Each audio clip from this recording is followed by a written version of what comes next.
La plus grande tragédie d'une femme, ce n'est pas de ne rien vouloir, c'est de croire qu'elle sera punie si elle ose désirer.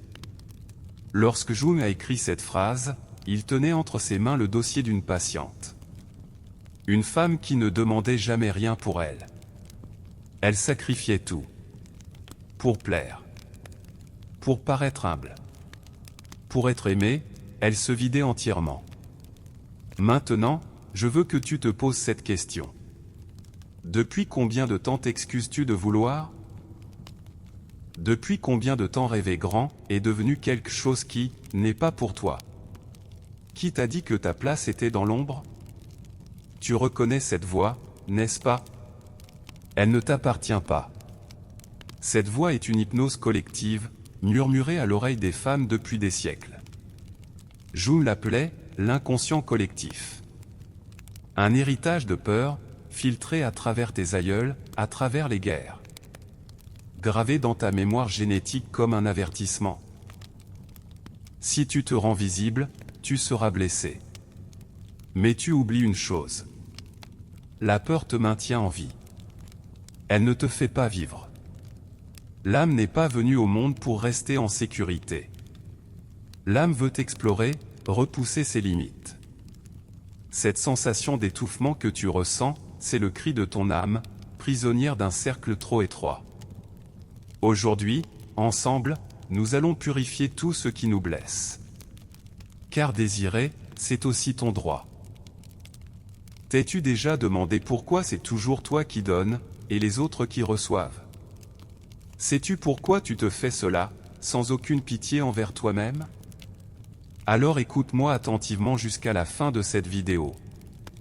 Code 1. Pourquoi toujours les autres ? Sois une bonne épouse. Une bonne mère. Une bonne fille. Une bonne employée. Ta vie a été écrasée sous toutes ces phrases, sois irréprochable. Retourne-toi vers un miroir. Et pose-toi cette question. Moi. Qu'est-ce que je voulais ? Qu'est-ce que je suis en train de faire ? Tu étais tellement occupé à satisfaire les désirs des autres, que tu as oublié les tiens. Et il y a pire encore. Tu as oublié ce que signifie vouloir. Comme la patiente de Jung, toi aussi, un jour, tu as choisi d'être un personnage secondaire dans ta propre histoire. Alors que tu aurais pu en être l'héroïne. Mais ce n'était pas ton choix. C'était un rôle qu'on t'a imposé. Aujourd'hui, tu vas t'en libérer. Souviens-toi de l'archétype de Déméter. La terre-mère. Celle qui nourrit, qui donne sans compter. Pourtant, lorsqu'on lui a arraché sa fille, Déméter a plongé le monde dans la famine. Elle a montré sa puissance en cessant de donner. Toi, tu ne sais pas t'arrêter. Ton acte de donner n'est plus un geste d'amour. C'est devenu un impôt d'existence. Comme si tu devais payer un tribut permanent pour avoir le droit d'occuper une place en ce monde. Si je donne assez, on ne m'abandonnera pas. Si je me sacrifie assez, on m'aimera. Ce n'est pas de l'amour. C'est du commerce. Le concept des « ombres » de Jung entre ici en jeu, derrière ton côté, excessivement généreuse, se cache une manipulation profonde. Je leur donne tout, pour qu'ils aient besoin de moi. C'est une confrontation douloureuse. Mais si tu veux te libérer, tu dois regarder dans ce miroir. Tu n'as pas besoin d'être une servante pour être aimée.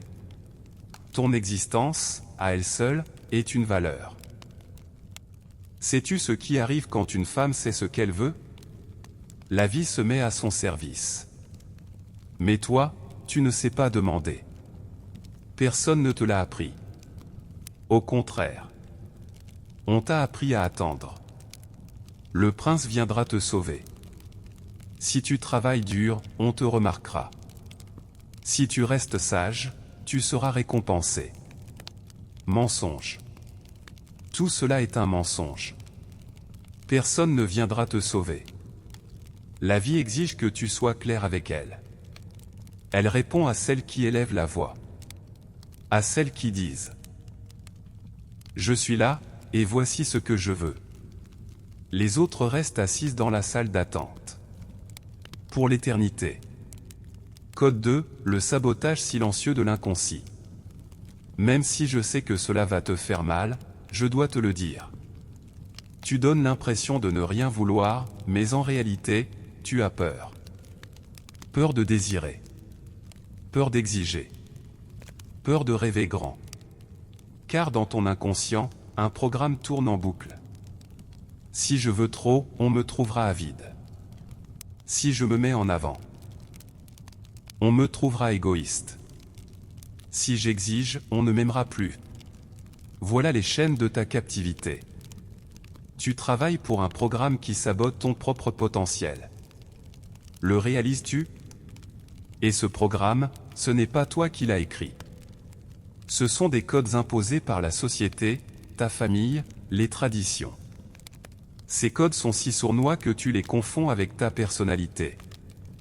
Je suis quelqu'un de modeste, c'est tout, dis-tu. Non. Tu n'es pas modeste. Tu es une guerrière qui a appris à étouffer son ambition. Ton inconscient est programmé pour te maintenir dans un enfer familier. Car pour lui, une douleur connue est plus sûre que un bonheur inconnu. Chaque fois que tu dis « je mérite davantage », ton amygdale déclenche l'alarme. Arrête. C'est dangereux. Comprends ceci à cet instant précis, cette peur n'est pas un panneau stop. C'est une boussole. La peur est le signe que tu grandis. Le confort est le signe que tu pourris. Si tu as peur de ton propre potentiel, c'est la preuve de sa grandeur. Personne ne craint la flamme d'une bougie. Mais le monde entier redoute la puissance du soleil. Tu es ce soleil. Et tu as peur de ta propre lumière. Jung disait: si vous ne vous confrontez pas à votre inconscient, il dirigera votre vie, et vous appellerez cela le destin. Ton destin n'est pas le malheur. Grave cela dans ton esprit. Ton destin, c'est cette vie magnifique que tu vas bâtir de ta propre volonté. Mais d'abord, tu dois te libérer de cette identité de victime enfouie dans ton inconscient. Car une femme qui choisit le rôle de victime refuse aussi le trône de reine. Soit tu restes dans ce rôle. Soit tu poses la couronne sur ta tête et tu montes sur ton trône. Alors, à qui appartient cette voix saboteuse? Nous allons ouvrir ensemble une porte dangereuse, mais profondément libératrice. Jung disait, l'inconscient est l'histoire. Tes peurs ne se limitent pas à ce que tu as vécu. La science appelle cela l'épigénétique. Nous l'appelons l'héritage de l'âme. Des expériences sur des souris l'ont prouvé, les petits-enfants de souris conditionnés à associer l'odeur de fleurs de cerisier à un choc électrique ont montré une peur de cette même odeur, sans jamais avoir reçu le moindre choc. Maintenant, regarde-toi. Cette culpabilité que tu ressens sans raison. Cette peur d'être vu. Cette angoisse du « il va m'arriver malheur ». Peut-être que rien de tout cela ne t'appartient. Peut-être est-ce la peur que ta grand-mère ressentait en cachant le pain pendant la famine. Peut-être le traumatisme de ton arrière-grand-mère, réduite au silence parce que sa voix portait trop fort. Tu es assise là, au XXIe siècle, dans un appartement moderne, ton téléphone à la main. Mais ton système nerveux, lui, est encore coincé au début des années 1900. En pleine guerre. En mode survie. Chez les femmes, cet héritage emprunte un chemin encore plus profond, la blessure maternelle. Ce sujet est difficile à aborder, car notre culture sacralise la maternité et la rend intouchable. Mais si tu veux guérir, tu dois briser ce tabou. Ta mère a été ton premier miroir. À ta naissance, tu as cherché les contours de ton identité dans ses yeux. Si ce miroir était fissuré, tu t'es vu brisé. Si ce miroir était embué, tu t'es vu flou. La plupart des femmes portent le deuil de la vie que leur mère n'a pas vécue, sans même le savoir. Si ta mère a sacrifié ses rêves, si elle a enterré son potentiel dans la cuisine, tu as codé ceci dans ton inconscient, je n'ai pas le droit d'être plus heureuse que ma mère. Si je brille, si je me libère, ce serait une trahison. Je l'abandonnerai. C'est le piège de la loyauté. Cette fidélité aveugle à ta famille et à ton clan, enfouie dans ton inconscient, te condamne à l'échec. Tu coupes tes propres ailes. Tu refuses de voler, de peur de faire honte à une mère qui a choisi de marcher. Mais laisse-moi te confier un secret, le plus beau cadeau qu'une femme puisse offrir à sa mère, ce n'est pas de perpétuer son rôle de victime. C'est de briser la chaîne. Quand tu guéris, tu envoies la guérison 7 générations en arrière et 7 générations en avant. Ta liberté honore aussi l'âme de ta mère. Non pas en la copiant, mais en la dépassant. Arrête-toi un instant. Regarde les cycles qui se répètent dans ta vie. Choisis-tu toujours des partenaires qui te critiquent? Exactement comme cette première figure d'autorité? Ou attends-tu sans cesse d'être sauvé? Ce cycle tournera en boucle, comme un disque rayé, jusqu'à ce que tu dises « assez ». Jung appelait cela la « compulsion de répétition ». L'âme blessée se jette encore et encore dans les mêmes situations, dans l'espoir de guérir. Le but n'est pas de souffrir. Le but est de changer la fin de l'histoire. Mais tu ne changeras pas le dénouement en changeant les acteurs sans réécrire le scénario. Aujourd'hui est le jour où tu déchires ce scénario. Le jour où tu refuses cet héritage de « tais-toi et obéis » transmis par tes ancêtres. Dis-leur, je vous vois. J'honore votre douleur. Mais je ne reprends pas votre destin. Cette peur ne m'appartient pas. Cette honte ne m'appartient pas. Je suis le maillon de cette lignée qui brise la chaîne. Quand tu prononceras ces mots à voix haute, tu sentiras des tonnes de poids quitter tes épaules. Code 3, désirer est un art. Comment vas-tu désirer? La plupart des femmes désirent ainsi. Si seulement j'étais heureuse. Si seulement j'étais en paix. Ces « si seulement » ne sont pas des désirs. C'est de la mendicité. La vie n'écoute pas tes « si seulement ». La vie écoute les ordres clairs. Jung demandait à ses patientes. Que signifie le bonheur pour vous? A-t-il une couleur? Un parfum? La plupart ne pouvaient répondre. Le problème est là. Tu demandes quelque chose de flou, et la vie t'envoie des résultats flous. Tu concentres ton attention non pas sur ce que tu veux, mais sur ce que tu ne veux pas. Je ne veux pas manquer d'argent, dis-tu. La vie entend « manque d'argent ». Car l'inconscient ne reconnaît pas la négation. Ce sur quoi tu te concentres, grandit. Le trait le plus fin de l'art de désirer, c'est l'imagination active. Jung utilisait cette technique. Tu dois ressentir ce que tu veux non pas avec des mots, mais avec tes 5 sens. L'odeur de cette vie quand tu auras cet argent? La chaleur sur ta peau quand tu vivras cette relation? Le cerveau ne fait pas la différence entre le réel et l'imaginé. Quand tu lui offres ces sensations, tes réseaux neuronaux se restructurent selon cette réalité. Un serveur au restaurant te demande. Que désirez-vous? Tu réponds, quelque chose de bon, ce serait bien. Que va-t-il t'apporter? Du pain rassis, peut-être. Ou une soupe froide. Tu sais pourquoi? Parce que tu n'as pas été précise. Tu dois savoir ce que tu veux. Il n'y a pas d'autre chemin. Première règle, tu le floues.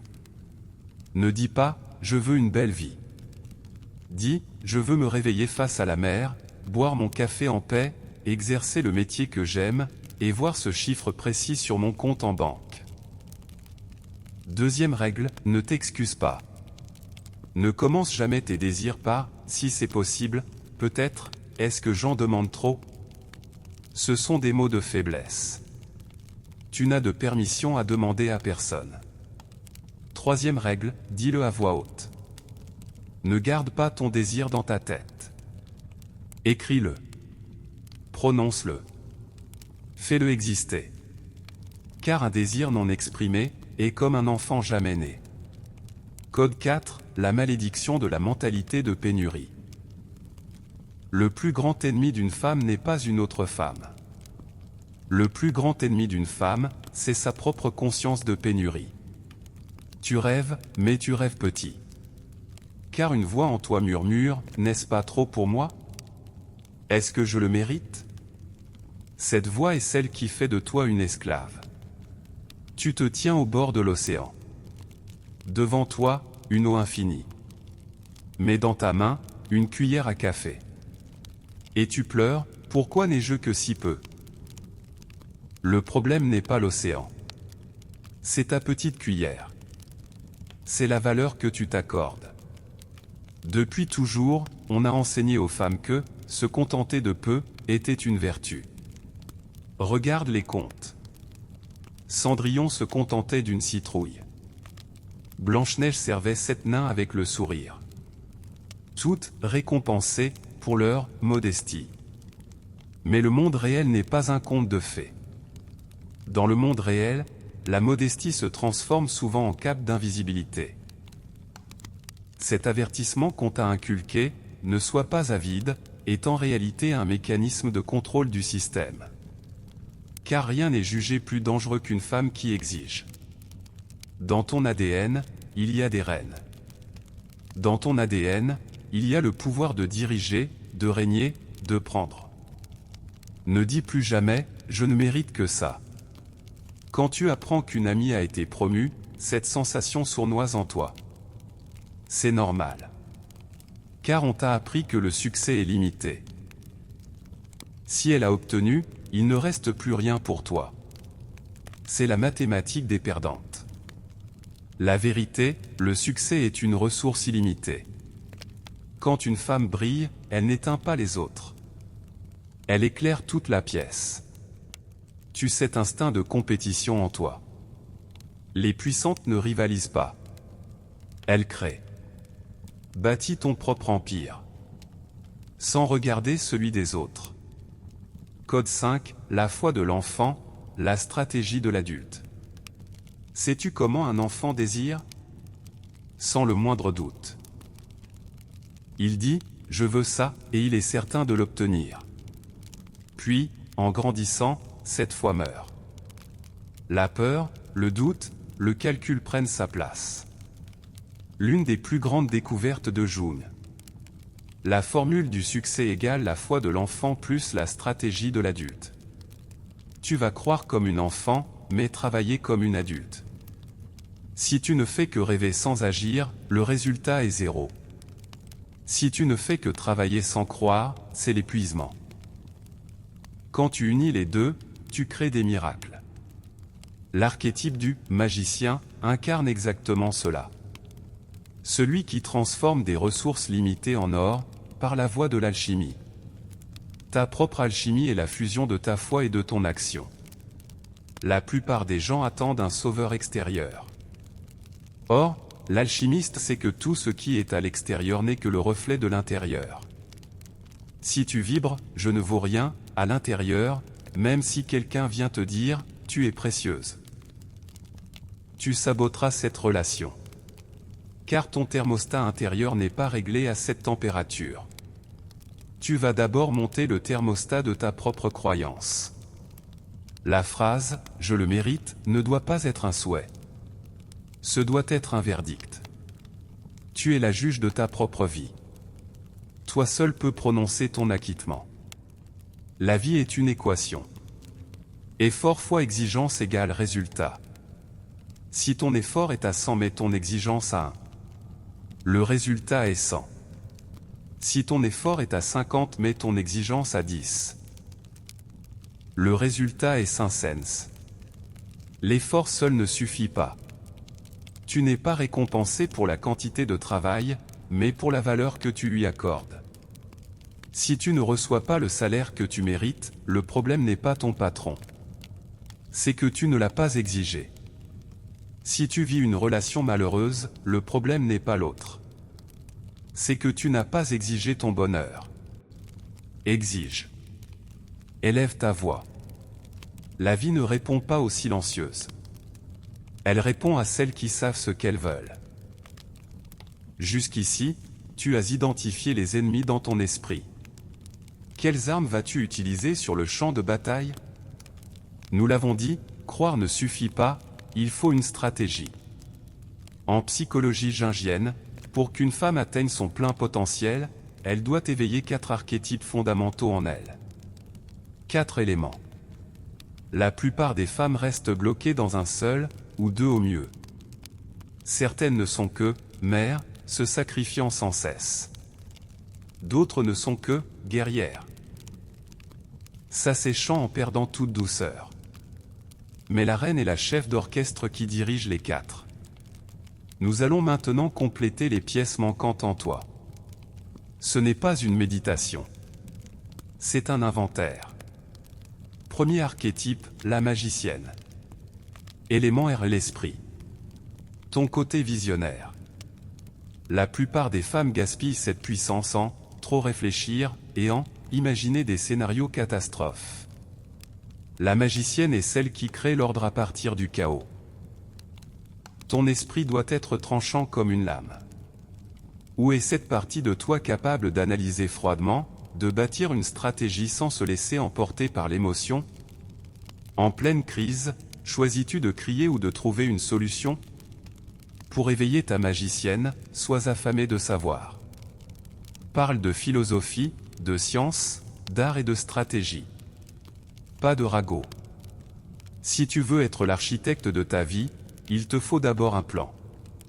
Pour avoir le vent dans le dos, tu dois savoir où pointer ta voile. Deuxième archétype, l'amante.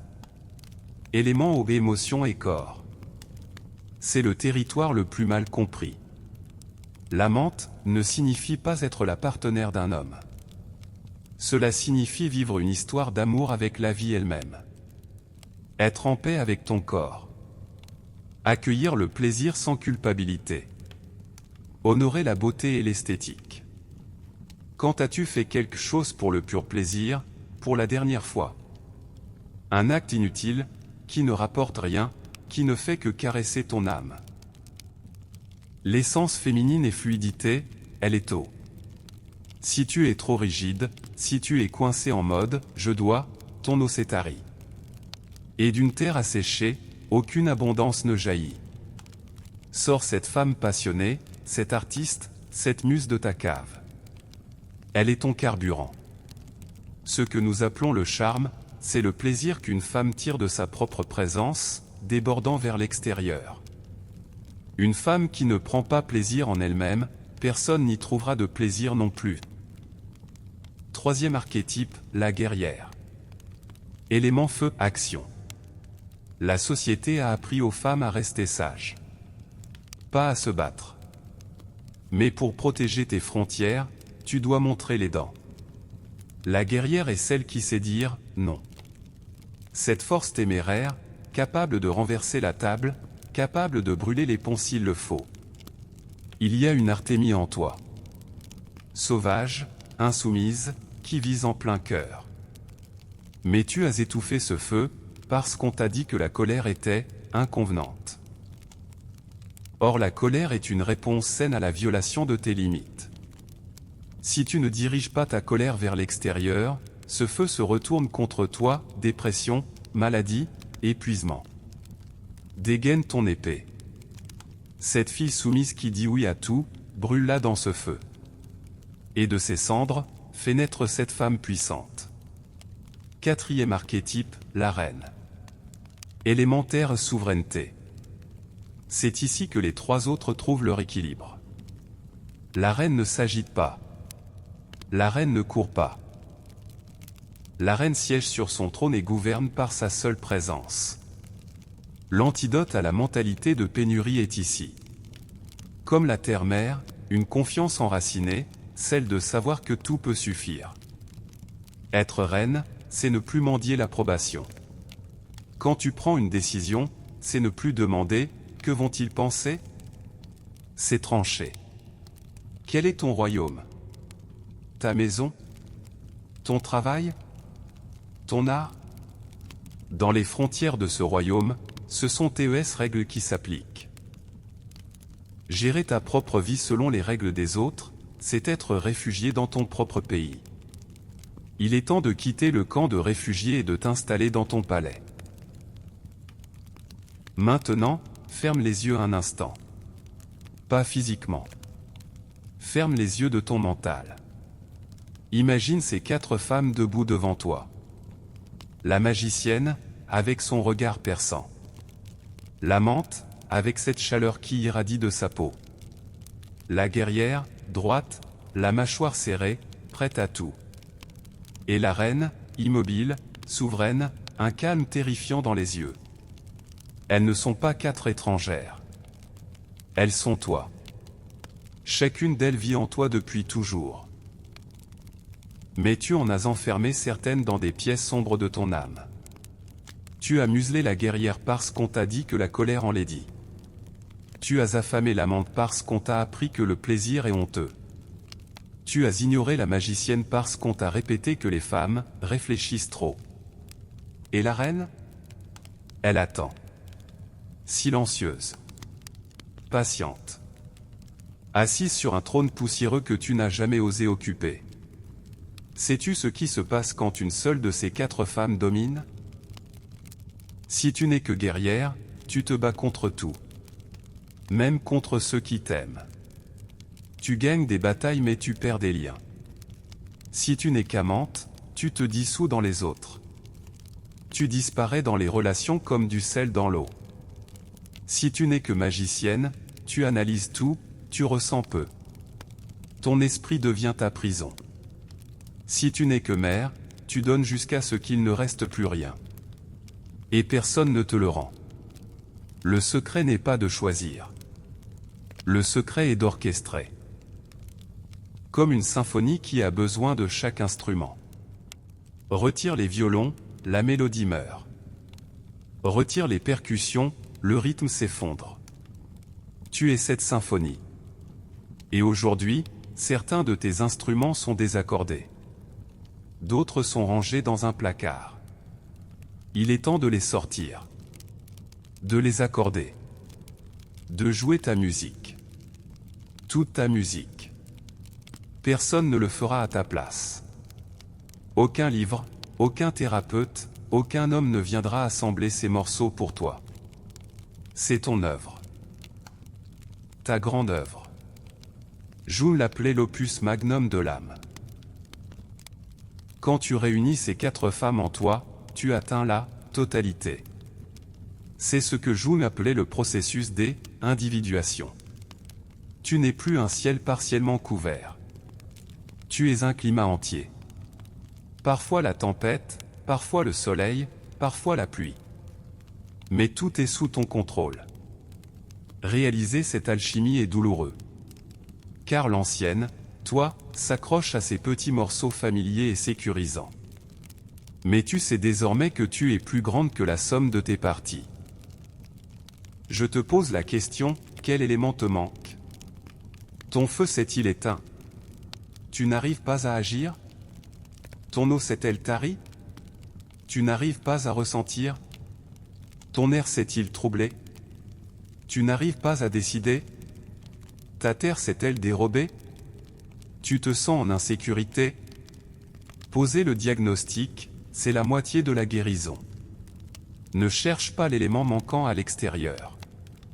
Il est en toi, simplement endormi. C'est toi qui vas le réveiller. Clôture, 90 jours de transformation. Je te fais une proposition. 90 jours qui changeront le reste de ta vie. Pourquoi 90 jours? La science est claire, c'est le temps nécessaire pour ancrer une nouvelle habitude. Tu as fait tourner ce mauvais programme dans ta tête pendant des années. L'effacer prend du temps. Règle numéro 1, le jeûne de plainte. Pendant 90 jours, les mots « je ne peux pas »,« c'est impossible »,« c'est trop dur » ne sortiront plus de ta bouche. La nouvelle toi ne dit que « je vais le faire ». Ce sera fait, comment puis-je y arriver? Règle numéro 2, le rituel du matin. Chaque matin, face au miroir, pose-toi cette question. Qu'est-ce que je veux aujourd'hui? Et réponds à voix haute. Règle numéro 3, l'opération secrète. Ne raconte tes objectifs à personne. La psychologie parle d'un piège, la réalité sociale. Quand tu confies ton objectif à quelqu'un et qu'il te dit « Waouh, c'est génial », ton cerveau libère de la dopamine. Comme si tu avais déjà réussi. Et ton énergie d'action meurt. Épictète disait: les brebis ne vomissent pas l'herbe devant le berger pour montrer combien elles ont mangé. Elles la digèrent, puis la restituent en lait et en laine. Ne vomis pas tes plans. Travaille en silence. Que les gens ne te voient que lorsque tu récoltes les résultats. Au bout de 90 jours, tu ne seras plus la même personne. Mais il y a un prix. Ces 90 jours ne seront pas faciles. Tes anciennes habitudes hurleront « Reviens, c'est plus sûr ici ». N'écoute pas. Car la sécurité est une mort lente. La croissance exige le risque. La loi de la nécessité. Veux-tu vraiment ce que tu prétends vouloir? Ou te contentes-tu de dire « ce serait bien ». La différence entre vouloir et avoir besoin est la même qu'entre la vie et la mort. Est-ce qu'on veut respirer? Non. On est obligé de respirer. Si quelqu'un te plonge la tête sous l'eau, tu ne dis pas « j'espère pouvoir respirer ». Tu fais tout pour avoir cet air. C'est exactement ainsi que tu dois regarder ton grand objectif. Est-ce un passe-temps? Ou une question de survie? Si tu peux t'en passer, abandonne. Mais si tu sens, c'est vital, plus personne ne pourra t'arrêter. Ta zone de confort est le cimetière de tes rêves. Un endroit tiède, sûr et mortellement ennuyeux. Souviens-toi du charbon qui, sous la pression, se transforme en diamant. Sans pression, pas de diamant. Les pressions dans ta vie, ces moments d'étouffement, c'est ton processus de transformation en diamant. Ne maudis pas les difficultés. Dis, vous me comprimez, cela signifie que mon éclat approche. Brûle les navires. Ne laisse aucun chemin de retour. Car si tu gardes un plan de fuite dans ta poche, tu ne combattras jamais de toutes tes forces. Le plan B est l'assassin du plan A. Concentre-toi uniquement sur le plan A. Et crois-y si fort qu'aucune autre possibilité n'existe. Quand tu exigeras ce que tu veux, tu entendras parfois « non ». Des portes se fermeront devant toi. Un « non » n'est pas une fin. C'est la question que la vie te pose, le veux-tu vraiment? Si tu abandonnes au premier refus, le système dit, elle ne le voulait pas tant que ça. Mais si tu frappes plus fort après ce refus, le système dit, cette femme est sérieuse. Ouvrons-lui le chemin. Marc Aurèle disait, l'obstacle sur le chemin devient le chemin. Chaque obstacle qui se dresse devant toi est un outil qui te renforce. Rencontrer la résistance est la plus grande preuve que tu es sur la bonne voie. Car on ne met pas de gardien devant un coffre vide. Là où se trouve le trésor, se trouve le gardien. Passe devant ce gardien. Et prends le trésor. Décision finale. Nous y voilà. C'est maintenant que tu décides. Deux chemins s'ouvrent devant toi. Premier chemin. Ferme cette vidéo. Retourne à ta vie. Demain matin, sois la même femme. Continue de rêver petit. Continue de vivre en silence. Et dans 20 ans, regarde-toi dans le miroir et dis: si seulement j'avais osé. Si seulement j'avais demandé. Mais il sera trop tard. Deuxième chemin. Lève-toi. Maintenant. Tue cette ancienne identité. Donne naissance à la nouvelle. La femme qui désire. La femme qui exige. La femme qui prend. Celle qui ne s'excuse pas. Celle qui ne demande pas la permission. Celle qui ne rend de compte à personne. Ce chemin ne sera pas facile. Certaines personnes qui t'aimaient avant n'aimeront pas la nouvelle toi. Car tu n'es plus contrôlable. Mais les chemins vers le sommet passent par la solitude. Les foules marchent toujours vers le précipice. As-tu ressenti quelque chose en regardant cette vidéo? Ce frémissement quelque part en toi? Sous ta cage thoracique, cette excitation ancienne, oubliée. C'est la boussole de ton âme. Mais fais attention. 5 minutes après avoir fermé cette vidéo, ton ego prendra le relais. Il te dira, ce n'est pas le moment, c'est trop dur, et si j'échouais? Cette voix est ton gardien. Le gardien fidèle qui, voyant la porte de la prison ouverte, essaie de t'y repousser. Souris-lui. Dis-lui, merci. Je sais que tu voulais me protéger. Mais je n'ai plus besoin de protection. J'ai besoin de liberté. Ce voyage ne se terminera pas en un jour. Ce n'est pas un marathon. C'est un pèlerinage. Un voyage vers ton propre soi profond. Plante ta tente. Allume ton feu. Écris ta propre histoire. Car la plume est dans ta main. Et n'es-tu pas fatigué d'écrire des tragédies? Il est temps d'écrire une épopée. Quel chemin choisis-tu? Écris-le dans les commentaires et réjouis-moi. Tu fais désormais partie de celles qui exigent. Bienvenue, reine.